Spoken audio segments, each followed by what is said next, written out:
Meghan Markle announced her new podcast this week, Confessions of a Female Founder. It comes on the back of her Netflix series With Love, Meghan, which has been rated a critical failure. But honestly, I must admit, I am completely sick of this woman. And as easy as it is to criticize her fall from grace, it stands in a stark contrast to her sister-in-law, who made an appearance this week showing exactly how to be authentic. As the foremost principle in classical femininity, it is vital that we understand how to maneuver authenticity in a modern digital age. And diving into the pitfalls here is a masterclass with Meghan Markle. Today we're exploring the latest with Meghan Markle and Princess Catherine as a real insight into what it means to be authentic and hold true to your values. Welcome back to The Swish, where together we explore classical femininity in trends, traditions, and lifestyles for an elegant and inspired life. Don't forget to like this video and subscribe. Our brand new spring edition of the Swish magazine is live, and it features amazing guests like Royal Daily Tea, Michelle, you love her, Mise Blue, and more to help you embrace classical femininity and timeless elegance rooted in truth, goodness, and beauty in womanhood. Click the link in the description to order a print or digital copy and peruse the preview now. Thank you again for all your support and all your orders. I couldn't do it without you. Meghan Markle's new show took no time to be announced this week, with a post to her newly revived Instagram that shared her new show in partnership with Limonada Media. Now, we must not forget about the disastrous multi-million-dollar Spotify agreement that ended her first show. Remember Archetypes? Let me know if you actually listened to it in the comments below.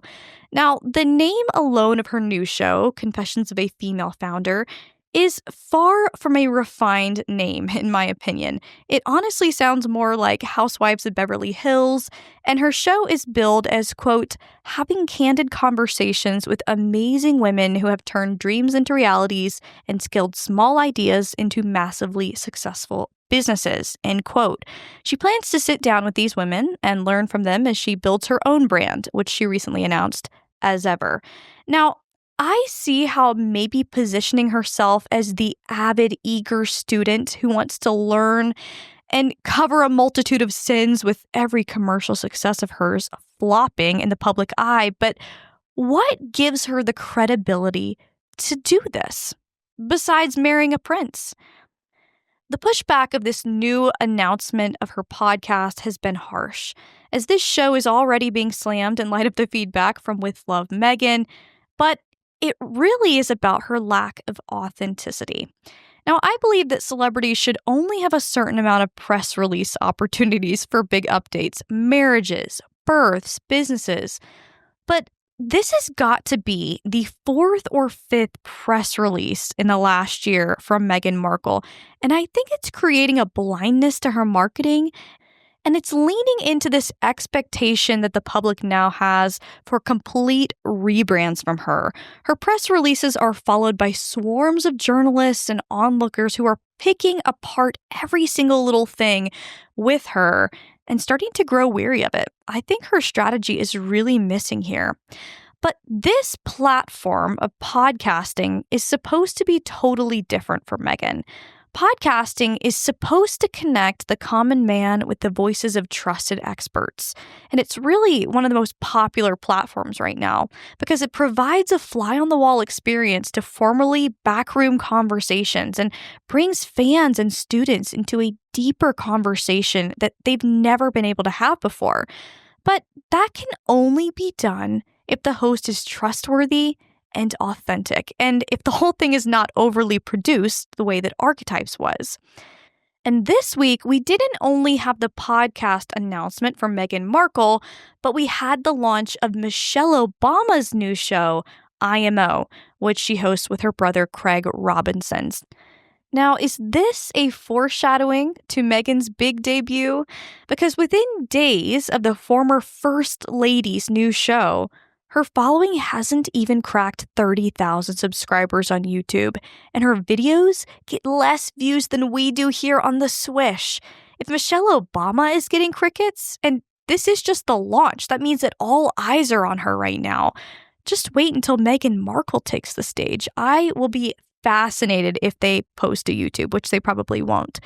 And did I mention that Meghan has been accused of stealing the podcast name from my friend, Kelsey Borges?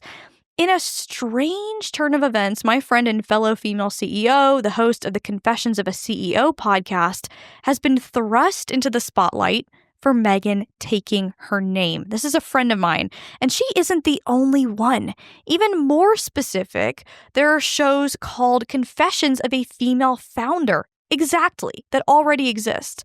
Again, due diligence here was not done, which is not unlike American Riviera Orchard, and as ever, her lack of creativity here really reinforces her lack of authenticity. Authenticity, according to Meghan Markle, seems to be copying women's ideas, using aesthetics as a crutch, and quietly harassing her staff in the background, which we know from those very deep reports that came out last year. And of course, being overly sweet to mask all of it. Now, even if those harassment claims and bullying claims aren't true, she's allowing an environment for rumors like that to swirl because she's not being authentic. Her perfectly curated aesthetic, contrived in a world that is a stark contrast to another, more refined one, was really reinforced this week at Commonwealth Day. Making her first appearance at this event in 2 years in light of her cancer diagnosis, Catherine, the Princess of Wales, arrived and took the world's breath away. No elevated dried flowers or packed on PDA, or did she even speak a word? She simply existed. And this is the crux of classical femininity. It isn't one that's forced. Authenticity is the bedrock of classical femininity in alignment with core values, those being truth, goodness, and beauty in womanhood. And as perfect as Catherine looked, she wasn't, which made her all the more endearing. She looks like herself, like a real woman, without Botox, without box dye. She let her kindness and duty be the thing that made her stand out, even in a re-worn dress. I've been asked frequently about how I define classical femininity, and I found it to mean the preservation and reflection of truth, goodness, and beauty in womanhood. And there is no perfect woman. Definitely not.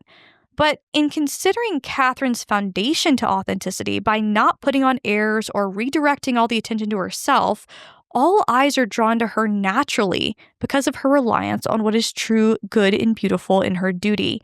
That is real authenticity. It's the foundation of elegance. And Meghan should really be taking notes here. Of course, she left the royal family, so that is not happening. But I have a 5-day Princess Catherine challenge that I want to invite you to, and it dives into all of this and more, where you can learn over 5 days exact implementable lessons from the Princess of Wales that are sent to your inbox each day for 5 days that work alongside a guidebook that I've written.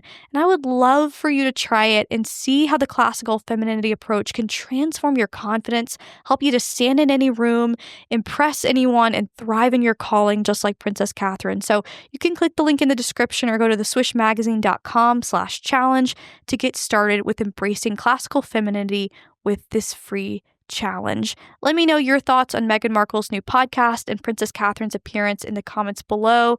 And thank you so much for watching. I will see you in the next video.